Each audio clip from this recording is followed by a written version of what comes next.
Hello friends, welcome to all of you. मैं प्रशांत चौबे आप सभी का स्वागत करता हूं। उम्मीद करता हूं सभी अच्छे होंगे, अच्छे से पढ़ाई कर रहे होंगे।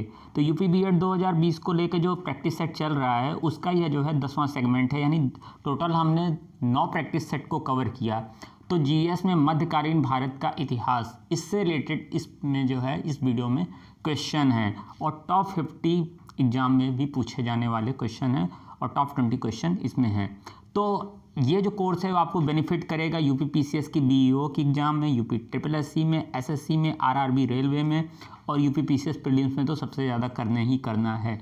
और एक चीज़ कहना चाहूँगा कि थंबनेल देख के ये मत सोचिएगा कि यूपी बीएड का एंट्रेंस है तो उसी से बस है, नहीं, इसमें सभी के लिए मैंने मिला के बना दिया है। ठीक है, हाँ, थंबनेल हमने केवल जो है वो यूपी बीएड 2020 लिख रखी है, बाकी सभी जगह ये बेनिफिट करेगा। तो चलिए देखते हैं बिना किसी देरी के मध्यकालीन भारत का इतिहास जो है उससे रिलेटेड जो क्वेश्चन है वह क्या है। तो पहले क्वेश्चन पर अगर हम आते हैं, ठीक है, तो निम्नलिखित मध्ययुगीन शासकों में से कौन एक उच्च शिक्षित था? तो ऑप्शन है बलबन, अलाउद्दीन खिलजी, इब्राहिम लोदी, शेर शाह। सीधा सीधा ऑप्शन मारेंगे इसका हम, शेर शाह। ठीक है, 1540 से लेकर जो है 1545 तक मध्ययुगीन शासकों में एक उच्च शिक्षित था ये। और जो है इसने जो पढ़ाई की थी, शेरशाह सूरी ने पढ़ाई जो की थी वो जौनपुर में रहकर किया था। यहाँ पर जो है उन्होंने अरबी, फारसी और इतिहास का अध्ययन किया था। और जौनपुर उस समय जो था शिक्षा का प्रसिद्ध केंद्र था, यानी मध्यकाल में शिक्षा का एक प्रमुख केंद्र हुआ करता था जौनपुर, जो भारत में पूर्व के सिराज के नाम से जाना जाता था। अच्छा, सिराज के पीछे की कहानी क्या है कि जब ईरान जाएंगे आप, तो ईरान में एक शहर है शिराज, तो वो भी कल्चर के लिए, अपने एजुकेशन के लिए बड़ा फेमस है। तो वैसे वहाँ से ही रिलेटेड टीचर यहाँ पे हुआ करते थे, उतने ही विद्वान हुआ करते थे कला में, साहित्य में, तमाम ऐसे लिटरेचर में। तो इसलिए इसको पूर्व का सिराज बोला गया, यानी पूरब का सिराज बोला गया। ठीक है, चलिए नेक्स्ट क्वेश्चन पर आते हैं। आगरा नगर की स्थापना की गई थी? तो ऑप्शन है बहलोल लोदी द्वारा, फिरोज तुगलक द्वारा, खिज़र खां द्वारा, सिकंदर लोदी द्वारा। तो इसका सीधा सीधा हम ऑप्शन मारेंगे, सिकंदर लोदी के द्वारा जो है वह आगरा नगर की जो है वो स्थापना की गई थी। ठीक है, 1504 में इसकी स्थापना की गई थी, आगरा की स्थापना। सिकंदर लोदी ने आगरा शहर को अपने साम्राज्य की दूसरी राजधानी बनाया था। ठीक है, और बाकी अगर पॉइंट्स को हम इसमें देखें सिकंदर लोदी से जुड़े हुए, तो गुलरुखी नाम से इसने जो है कविताओं का एक उपन्यास लिखा, एक मतलब जो है काफ़ी सारी कविताओं को मिला के एक उपन्यास लिखा था गुलरुखी। ठीक है, और लज्जत ए सिकंदर शाही जो है एक रचना किया था फारसी भाषा में। तो ये भी इनसे दो रिलेटेड है, कभी कभी आ जाता है क्वेश्चन। ठीक है, तो इसका जब भी आगरा के बारे में आए कि किसके द्वारा स्थापना किया गया था, तो सिकंदर लोदी के द्वारा। चलिए थर्ड क्वेश्चन पर आते हैं। ठीक है, एक डच पर्यटक जिसने जहांगीर के शासनकाल का मूल्यवान विवरण दिया है। तो ऑप्शन है फ्रांसिस्को पेल्सर्ट, हॉकिंस, निकोलाओ मनुची और पेंटर मुडी। चलिए तो सीधा सीधा इसमें हम मारेंगे फ्रांसिस्को पेल्सर्ट। ठीक है, एक डच पर्यटक था ये, जो मुगल बादशाह जहांगीर के शासनकाल में आया था। इसने जहांगीर के शासनकाल का महत्वपूर्ण विवरण अपने ग्रंथ रिमांस्ट्री में दिया है। इनकी किताब है रिमांस्ट्री, तो उसी में इसने जो है फ्रांसिस्को ने जो है वह जहांगीर के शासन कैसा था, समाज कैसा था, तो उसका इसने जो है विवरण दिया है। चलिए चौथे नंबर क्वेश्चन को देखते हैं कि अब्दुल रज्जाक विजयनगर आया था। तो ऑप्शन है देवराय प्रथम के समय, देवराय द्वितीय के समय, कृष्ण देव राय के समय, वीर विजय के समय। ठीक है, तो देवराय द्वितीय के शासनकाल में जो है फारस का जो प्रसिद्ध राजदूत था अब्दुल रज्जाक जो है वो विजयनगर आया था। अब थोड़ी सी इनके बारे में, देवराय द्वितीय जो थे इनके बारे में थोड़ा सा, तो इनका साम्राज्य जो था वो काफ़ी विस्तृत था, जो दक्षिण भारत में श्रीलंका तक जो है वो फैला था। और इनको जो है गज बेटकर भी कहा जाता था, यानी हाथी का शिकार करने वाला। ठीक है, देवराय द्वितीय ने जो है संस्कृत ग्रंथ जो है महानाटक सुधा निधि एवं ब्रह्मसूत्र पर एक भाष्य भी लिखा है। तो इनके द्वारा है। तो ये अब्दुल रज्जाक जब भी आया कि विजयनगर का किसके शासनकाल में आया था, तो देवराय द्वितीय के समय। चलिए 5वें नंबर पर आते हैं कि मुगल चित्रकला की आधार शिला रखी थी। तो ऑप्शन है बाबर ने, हुमायूं ने, अकबर ने, जहांगीर ने। तो सीधा सीधा हम इसका ऑप्शन मारेंगे हुमायूं ने। ठीक है, चित्रकला का उपयोग जो हुआ वो जहांगीर के समय हुआ, लेकिन आधारशिला जो है वो हुमायूं के समय शुरू हुई। हुमायूं जब जो है शेरशाह से पराजित होकर ईरान जब पहुंचे, यहाँ से निर्वासित होकर ईरान चले जाते हैं, तो उनकी जो भेंट है आगा मीरक और मुजफ्फर अली से होती है। उसने जो है चित्रकार जो है मंसूर तथा उनके जो पुत्र थे मीर अली को काबुल आमंत्रित करते हैं। उनके आमंत्रण पर ख्वाजा अब्दुल समद तथा मीर सैयद अली काबुल पहुँचे और यहीं से ही मुग़ल चित्रकला जो थी उसकी विधिवत नींव पड़ती है। तो जब भी आए तो मुग़ल चित्रकला तो हुमायूं, इसका टिक करना है। चलिए, अल बरूनी भारत आया था। ठीक है, तो अल बरूनी भारत आया था, ये क्वेश्चन है। तो ऑप्शन है 9वीं शताब्दी में, 10वीं शताब्दी में, 11वीं शताब्दी में, 12वीं शताब्दी में। तो अल बरूनी जो था वह 11वीं शताब्दी में जो था वो भारत आया था। और अल बरूनी की जो प्रसिद्ध पुस्तक है किताब उल हिंद, और इसको जो है तहकीकात हिंद भी कहते हैं, जिसकी भाषा जो है अरबी है, इसके माध्यम से जो है तात्कालीन जो भारत का सामाजिक और सांस्कृतिक स्थिति थी उसकी जानकारी मिलती है। ठीक है, इस पुस्तक में लिखा भी गया है कि हमने भारतीयों से जो है ज्योतिष विद्या, मैथमेटिक्स और तमाम ऐसी चीज़ें सीखी हुई हैं। ठीक है, अल बरूनी ईरान का मूल नागरिक था और जो महमूद गजनवी के साथ जो है वो भारत आया था। ठीक है, और पॉइंट अगर देखें तो अल बरूनी ने 2 भारतीय त्योहारों, एक रामनवमी और शिवरात्रि का उल्लेख किया है। और अल बरूनी की अगर बात करें कि और इनके टाइम में कौन कौन और थे, यानी गजनवी के दरबार में कौन कौन थे, तो अल बरूनी थे, फिरदौसी थे, उल्बी थे, फारूकी थे, ये जितने थे तो ये महमूद गजनवी के दरबार में हुआ करते थे। चलिए 7वें नंबर पर आते हैं कि निम्न में से कौन इस्लाम से प्रभावित था। ठीक है, तो ऑप्शन है चैतन्य, मीराबाई, नामदेव और है वल्लभाचार्य। ठीक है, तो इसमें हम ऑप्शन मारेंगे सीधा सीधा नामदेव। भक्ति आंदोलन के नायकों में जो थे नामदेव जो थे वो इस्लाम से प्रभावित थे। और नामदेव का जो जन्म है एक दर्जी परिवार में 1270 में महाराष्ट्र में हुआ था। ये संत ज्ञानेश्वर के समकालीन माने जाते हैं।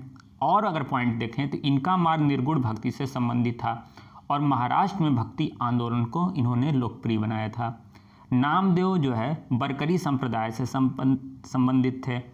और अगर देखें तो इनकी रचनाओं को अभंग कहा जाता है और संत शिरोमणि के रूप में इनको पहचान मिली हुई है, तो नामदेव इसमें टिक करेंगे। चलिए 8वें नंबर पर आते हैं कि निम्न में से किसने कुतुब मीनार के निर्माण में योगदान नहीं दिया। नहीं देने का पूछ रहा है, ठीक है, दिया नहीं। कुतुबुद्दीन ऐबक, इल्तुतमिश, अलाउद्दीन खिलजी, फिरोज शाह तुगलक। ठीक है, तो अलाउद्दीन खिलजी जो है, ठीक है, इस पर टिक करेंगे। दिल्ली स्थित कुतुब मीनार की जो नींव है कुतुबुद्दीन ऐबक ने सूफी संत ख्वाजा कुतुबुद्दीन बख्तियार काकी के नाम पर किया था और जिसे पूरा करवाने का श्रेय जो है वो इल्तुतमिश को जाता है। ठीक है, ख्वाजा कुतुबुद्दीन चिश्ती जो है वो चिश्ती सिलसिले के संत थे और ख्वाजा मोइनुद्दीन चिश्ती के शिष्य थे। और इनके नाम का जो काकी लगा हुआ है उसका अर्थ होता है रोटी देने वाला।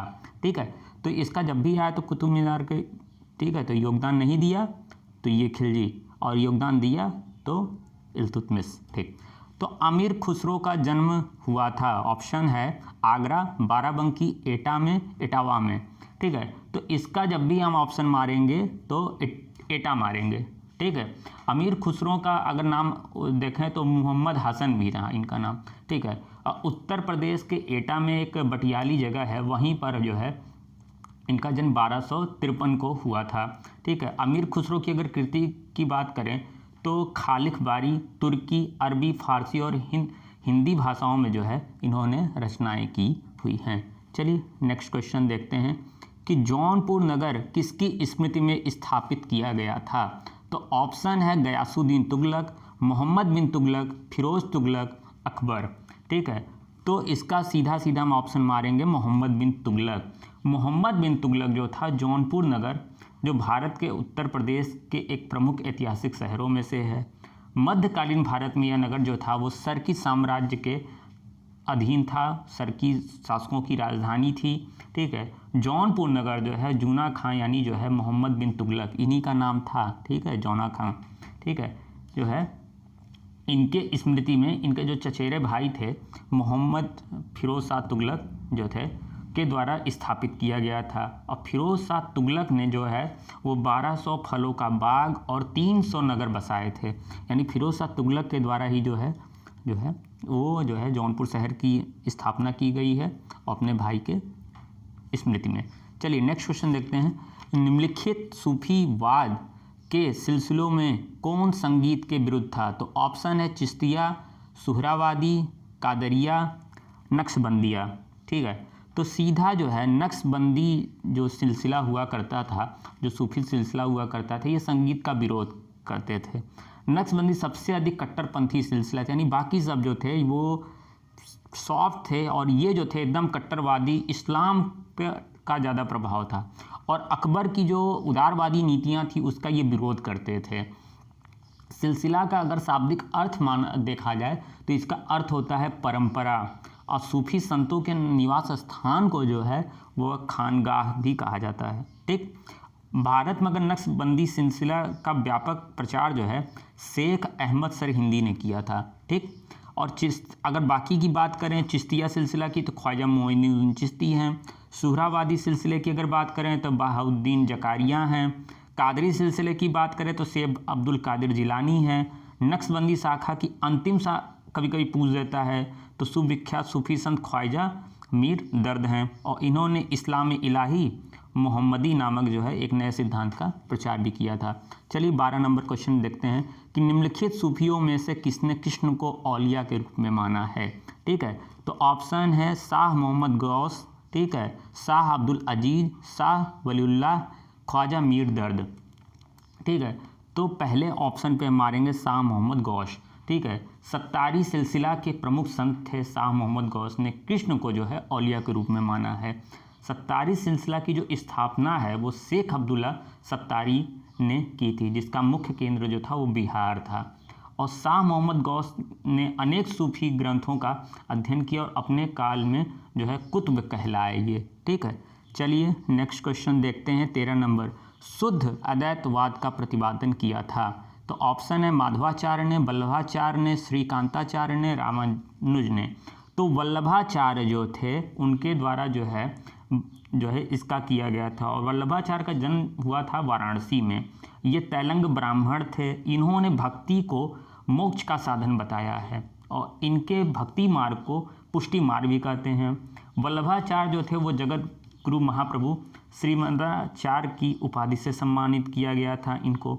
ठीक है, तो ये थी इनसे जुड़ी हुई। रामानुजाचार्य वैष्णव पथ के थे और माधवाचार्य जो थे आनंद तीर्थ तथा पूर्व ज्ञात के नाम से भी इनको जाना जाता है। चलिए नेक्स्ट क्वेश्चन देख लेते हैं कि दिल्ली के लाल किले में मोती मस्जिद का निर्माण किया था? तो ऑप्शन है अकबर, जहांगीर, शाहजहां ने, औरंगजेब ने। तो औरंगजेब के द्वारा जो है मोती मस्जिद का निर्माण कराया गया था 1659 में और इस मस्जिद के निर्माण में संगमरमर का प्रयोग किया गया था। औरंगजेब स्वयं इस मस्जिद में जो था वो नमाज पढ़ने जाया करता था। ठीक है, तो इसका जब भी है मोती मस्जिद, ठीक है, आगरा की दिल्ली के लाल किले की बात हो रही ना कि आगरा की। ठीक है, तो औरंगजेब मारिए। अब लास्ट क्वेश्चन है कि महाभारत का फारसी में अनुवाद का शीर्षक है। ठीक है, तो अनवारे सुहेली, रज्मनामा, हस्त बहिहस्त और अयार दानिश। ठीक है, तो इसमें जो है इसको हम टिक करेंगे रज्मनामा। ठीक है, कई कवि और विद्वान मिल के जो थे इसको बना रहे थे। इसमें नकीब खां, अब्दुल कादिर बदायूनी, शेख सुल्तान जो थे वो रामायण एवं महाभारत का जो है फारसी में अनुवाद कर रहे थे और महाभारत का ही नाम जो है वो रज्मनामा जो है वह था। तो अबुल फजल ने अकबरनामा की रचना की है। पंचतंत्र की ये सारी चीज़ें जो थी इनके द्वारा जो है उसका जो है अनुवाद किया जा रहा था। तो उम्मीद करते हैं आपको चीज़ें अच्छी लगी होंगी, अच्छे समझ में आई होंगी। तो अगर इस चीज़ की PDF चाहिए तो आप मेरे टेलीग्राम चैनल से जुड़िए, लिंक मैं डिस्क्रिप्शन बॉक्स में दे दिया हूँ।